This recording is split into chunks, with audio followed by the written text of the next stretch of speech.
Compared to a helicopter, this is faster. You may have flown on one of these with a regional airline, a similar one. They're built by Short Brothers in Dublin, Ireland. They have twin turboprop engines with reversible propellers. He's going to be taking off here at about 110 miles an hour.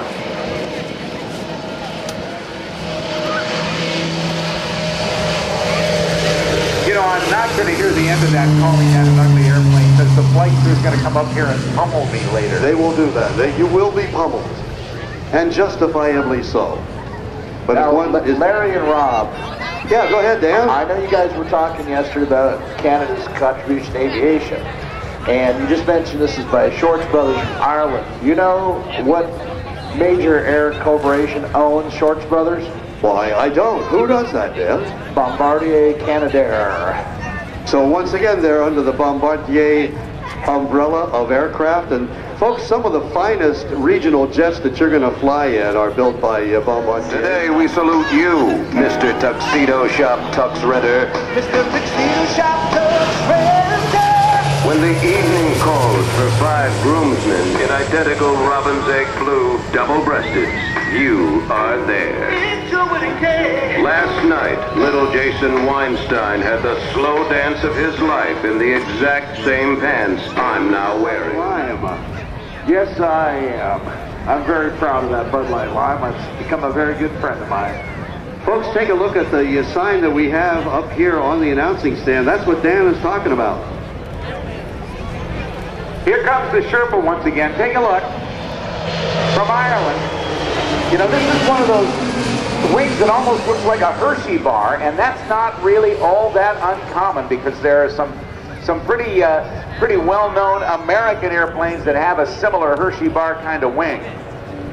Matter of fact, the lower wing on my Pitts is like that. The upper wing has a sweep back to it, with the lower wing straight across. Things on the internet of the F-18, for example. There's this famous shot cone picture as it went supersonic. Doesn't have to go supersonic just to create those waves of white vapor that you see building up on the surfaces of the airplane. Now, for example, as the Sherpa approaches, you're not going to be seeing any vapor forming on the wings. And we'll tell you about that as soon as the Sherpa comes by. Now, I believe this is a slow speed pass. It is. We're going to get waved, and Sergeant Mike Gemma is going to be waving in the back door. So give him a wave. That's Mike.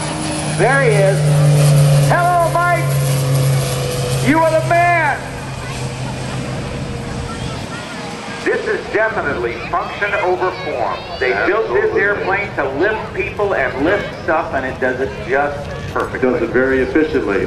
You guys need to stop saying nasty things about this airplane. It is, the commander of the Army Forces here is Chris Callahan, and he's a personal friend of mine, and he's very, you know, he feels bad about how this airplane looks, but he's very proud of his boys and of 10 to 12 or 15,000 hours or more. Probably going to have to pull an engine off the wing and do some repair work on it. Much, much more reliable engines when you get that turbine and it's just turning in one direction. And these are turbine engines that are driving the propellers on the Sherpa.